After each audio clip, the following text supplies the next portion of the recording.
¿Qué tal, amigos? Bienvenidos una vez más a su programa Donde Dios llora.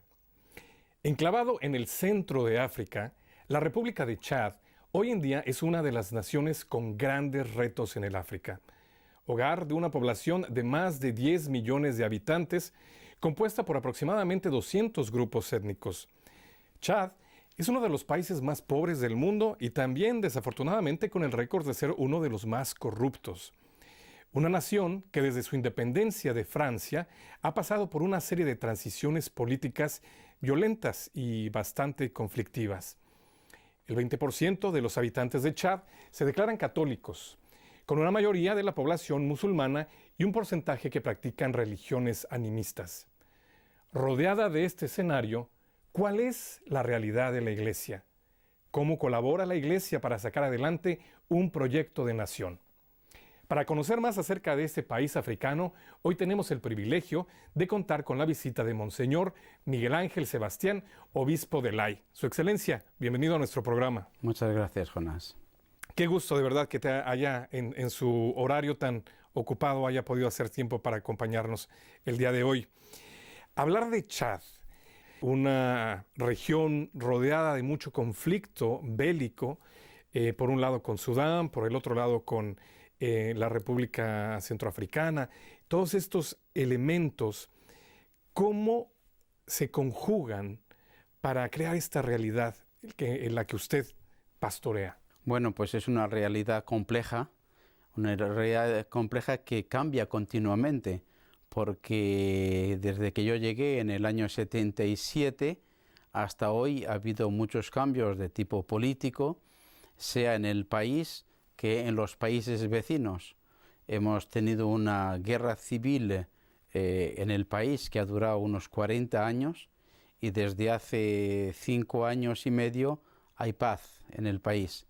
Hay paz porque ha conseguido el presidente actual, Idriss Déby, ha conseguido un tratado de amistad con el presidente del país vecino, que es el Sudán, y han conseguido establecer unas relaciones más o menos de amistad, y eso quiere decir que los rebeldes que venían del Chad, como el mismo presidente que cogió el poder por las armas viniendo de Sudán, pues estos rebeldes que venían de Sudán, aunque eran chadianos, nos han dejado tranquilos.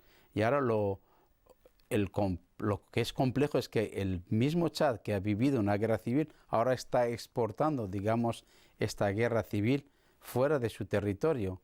Es paradójico, pero así es. Por ejemplo, en República Centroafricana ha sido el Chad el que ha dejado entrar a los rebeldes en la capital, Bangui, para coger el poder, haciendo un daño enorme, matando muchísima gente, violando, robando. Muchos mercenarios de este grupo que ha cogido el poder vienen del Chad. Y los militares que estaban allí del Chad dejaron pasar a estos grupos rebeldes para coger el poder. En el Sudán también interviene el Chad con sus fuerzas armadas, pues para, ayudar al gobierno de Sudán a reducir la influencia de los grupos rebeldes. Particularmente en el área de Darfur.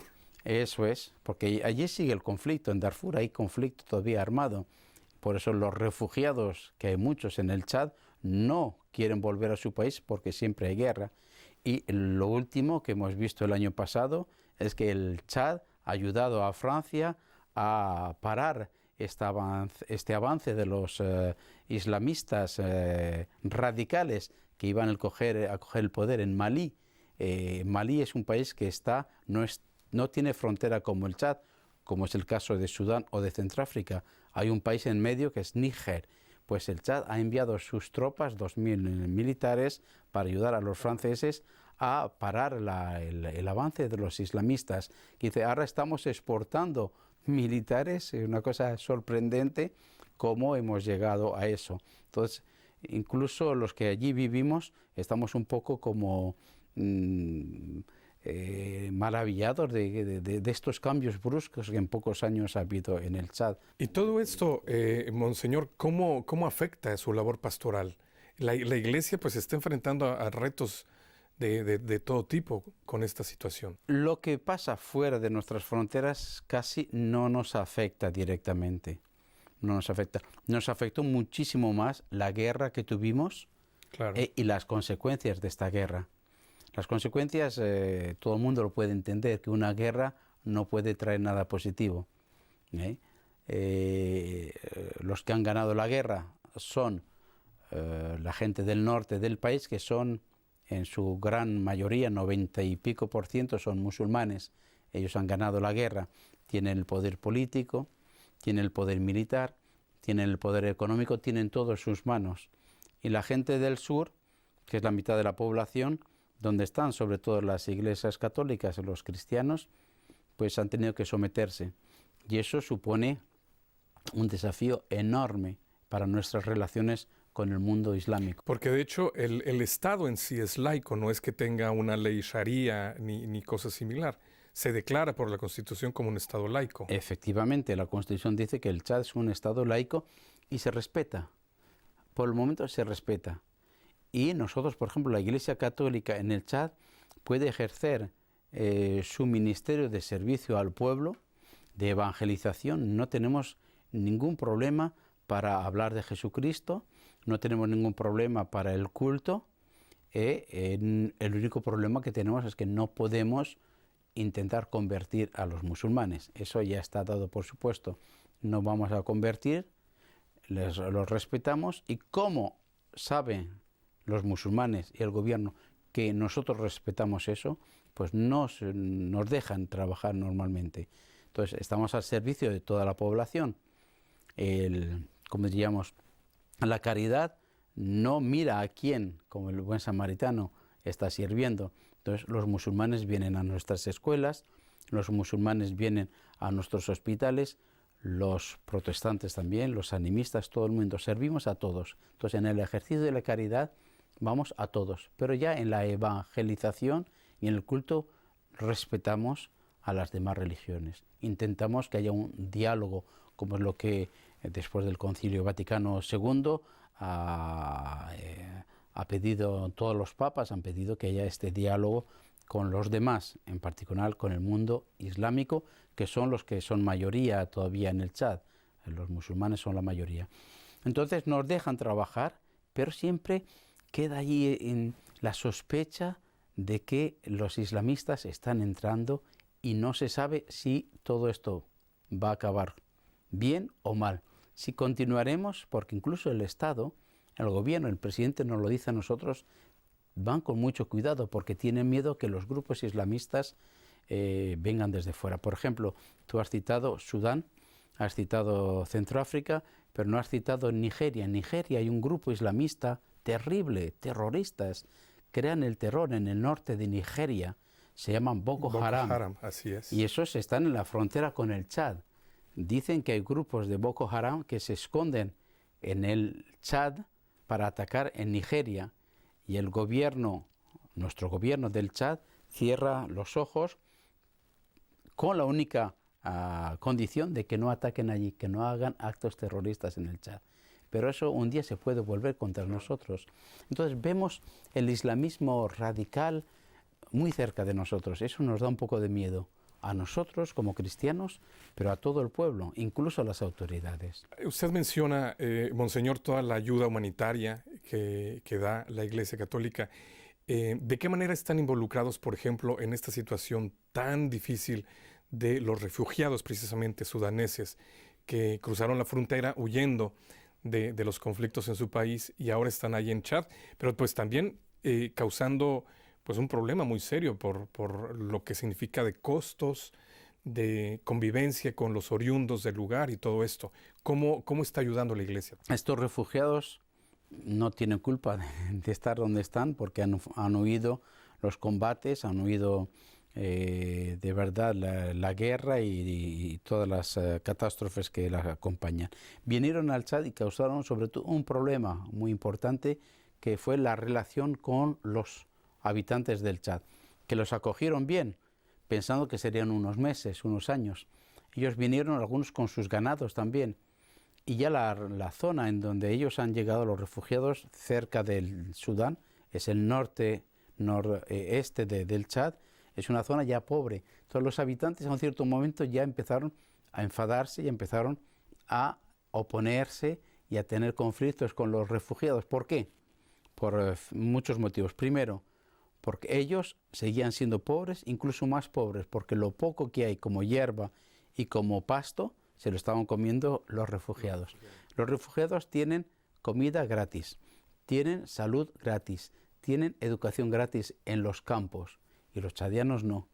Entonces, a un cierto momento, la Cáritas del Chad, en colaboración con la Cáritas Internacional, que había acogido grupos de refugiados, teníamos la responsabilidad de 3 campos de refugiados, también en colaboración con las Naciones Unidas, el Alto Comisariado para los Refugiados, pues entonces nos dimos cuenta y dijimos, atención, o hacemos algo también por la gente local, Claro. o habrá unos conflictos terribles.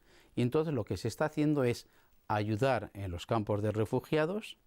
Por ejemplo, los jesuitas tienen el servicio de los jesuitas para los refugiados, que se ocupan sobre todo de la educación en los campos de refugiados. En la Cáritas, que se ocupa más bien de la logística, pero hemos dicho, trabajemos en los pueblos. Y en los pueblos estamos ayudando para el desarrollo humano de estos pueblos, que son muy pobres. Entonces, para mejorar la agricultura, la ganadería, para darles también un mínimo de posibilidades de mejorar las condiciones, el acceso a la salud y a la educación. Entonces, nos cuesta, pero desde el punto de vista económico no es tan difícil porque ha habido muchísimas ayudas que han venido del extranjero. El Darfur fue un conflicto muy conocido en el mundo, entonces muchas ayudas han llegado a través de la ONU, a través de Cáritas. No es eso lo que más nos ha costado a la Iglesia del Chad. Hemos participado, pero prácticamente todo el dinero venía de fuera. Monseñor, y lo que pasa es que en una situación de tanta necesidad, pues siempre va a ser difícil poder proveer precisamente a tantas necesidades. Sí, pero lo que nos preocupa y lo que es más difícil para nosotros es más la situación interna, porque cuando hay algo exterior conocido del mundo entero, las ayudas llueven. Hay mucha solidaridad en el mundo, gracias a Dios. Pero cuando es la realidad de cada día, en el interior de nuestro país, ahí es más difícil. La gente no ha oído hablar prácticamente del Chad. Muy poco. No se conoce ni en América Latina, ni en España, diría yo, ni en otros países europeos se conoce dónde está ese país. Pero se habló muchísimo del Darfur. Se ha hablado mucho me imagino, del Malí, de los fundamentalistas que entraban allí. Y del mismo Boko Haram y toda la parte de pero Nigeria. La realidad del Chad no se conoce. Entonces nosotros tenemos una realidad de pobreza, de miseria, lo que has dicho tú antes también, de corrupción, y eso es más difícil para la Iglesia hacer frente a ese reto. Incluso responder a todas las necesidades que tiene nuestro pueblo y que dependen mucho, en gran parte, de la Iglesia Católica, porque las autoridades que hacen se preocupan en general del pueblo, pero nos dejan mucho la parte del sur a los religiosos, digamos, a las iglesias. Dicen, como las iglesias están ahí, que las iglesias se ocupen de la salud, de la educación, del acceso al agua potable, del acceso, yo qué sé, de mejorar las condiciones de vida, de los problemas humanitarios. Porque, por ejemplo, hace 2 años tuvimos de vez en cuando, eso es recurrente, tuvimos una catástrofe porque no llovió bastante.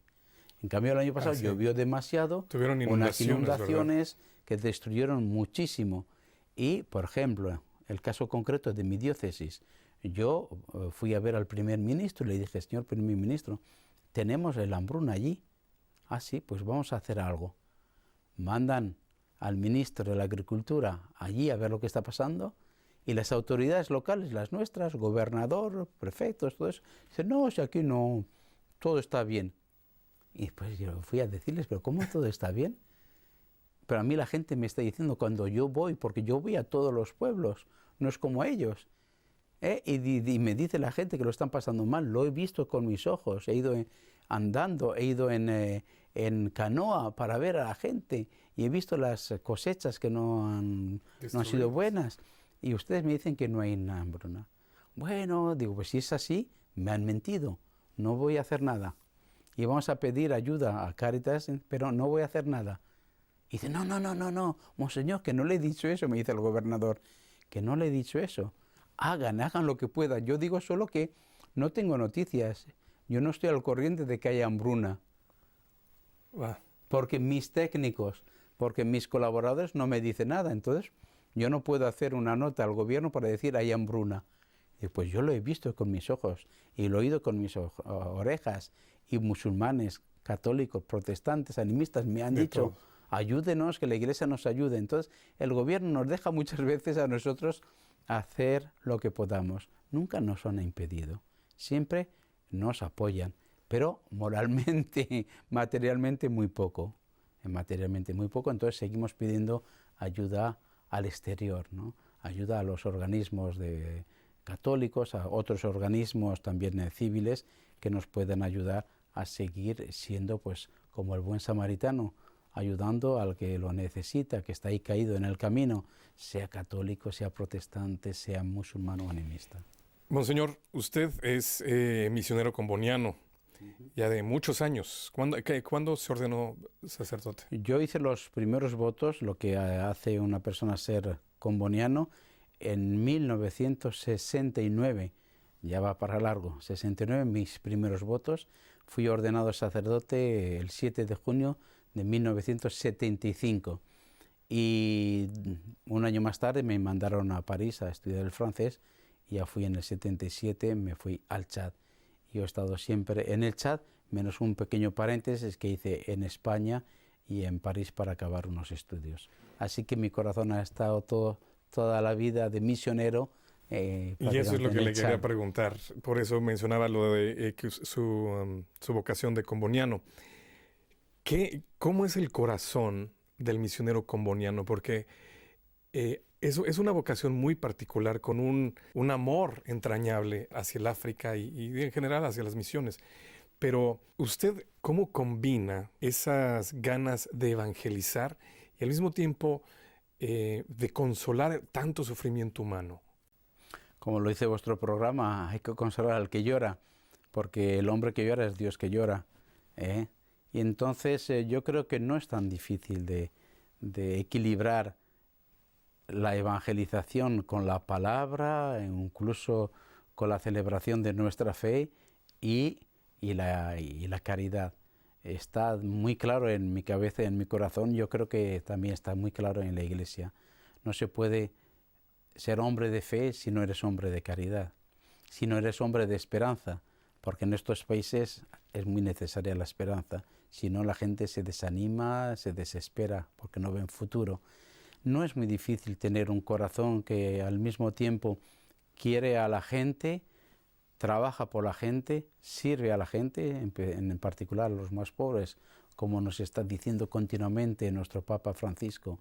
La Iglesia tiene a los pobres como prioritarios, como preferenciales, aunque no es exclusivo. El servicio a los pobres no es exclusivo en la Iglesia, pero son ellos sobre todo que Jesús nos ha enseñado a querer, porque cuando queremos al pobre, al hambriento, al sediento, al prisionero, al final nos dirá el Señor, eso que habéis hecho al pobre lo habéis hecho a mí. Entonces no es difícil combinar las ganas de hablar de Jesucristo y al mismo tiempo hablar de Jesucristo con la vida de cada día, con el servicio a estas personas que lo necesitan. Yo no puedo dividirme, para mí eso va unido. Está clarísimo en mi vida de comboniano y sabes que los combonianos tienen como fundador a Daniel Comboni, que fue un profeta para África.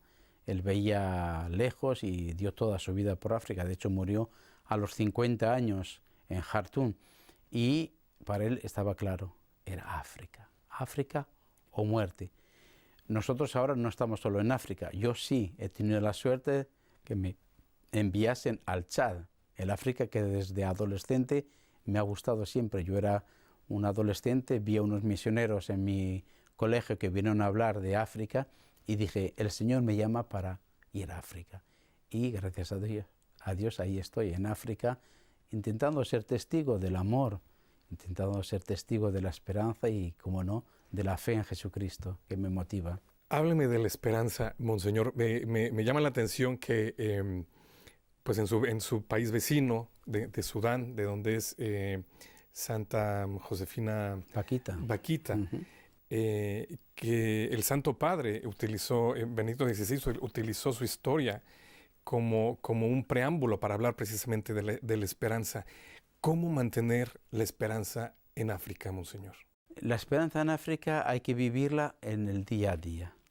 En nuestro día a día sabemos que es el Señor el que guía la historia, aunque no lo parezca, pero es Él. Esa es la fe que nos dice que el Señor guía la historia. El Señor nos está guiando a cada uno de nosotros. Entonces lo que estamos haciendo los hombres pasará, pero Dios no pasará. Y la vida en este mundo, pues hoy es bonita para muchos, mañana igual tenemos problemas, pasado mañana volverá a relucir el sol. Y yo creo que en el día a día, renovando cada día la vida que el Señor nos da y la alegría de vivir y la fe que se manifiesta en las obras, yo creo que es ahí donde estamos dando esperanza a ese pueblo.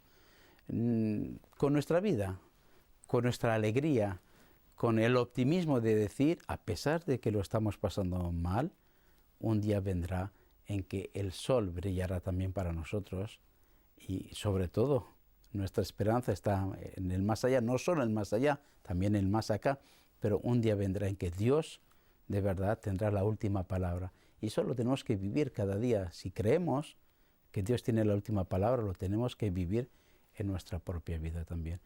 Estos días he estado con un compañero obispo español que está en Centroáfrica. Han vivido mal durante muchos meses. Les han hecho unas desgracias terribles, les han robado, les han violado a las mujeres, han quemado, les han robado todo en su diócesis, todo. Y él me decía, pero al final diremos como Santa Teresa de Jesús, solo Dios basta. Teniendo a Dios, ya sabemos que un día esto pasará y las cosas volverán de nuevo a su cauce, las aguas volverán a su cauce, el sol va a relucir de nuevo. Por el momento lo estamos pasando mal, pero no tenemos que perder la esperanza. Eso no nos lo robará nunca, ni la fe, ni la esperanza, ni la caridad. Nos han robado muchísimas personas. Eso es lo que nos hace vivir cada día y nuestra manera de ser y de actuar tienen que ver la gente en nosotros hombres de esperanza. Así nos lo decía el Papa, sobre todo a los obispos. El obispo tiene que ser un hombre de esperanza. Qué palabras más poderosas, Monseñor.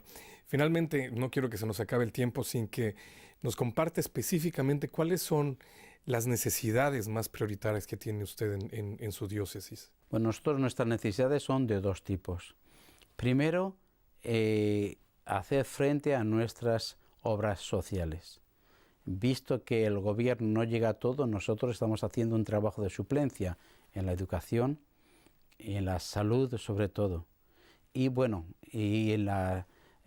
acompañando a las personas vulnerables, es decir, niños minusválidos, que nadie en la sociedad los quiere y que el Estado no hace nada por ellos tampoco. No hay ni una obra social del Estado en favor de los niños disminuidos físicos, ni una.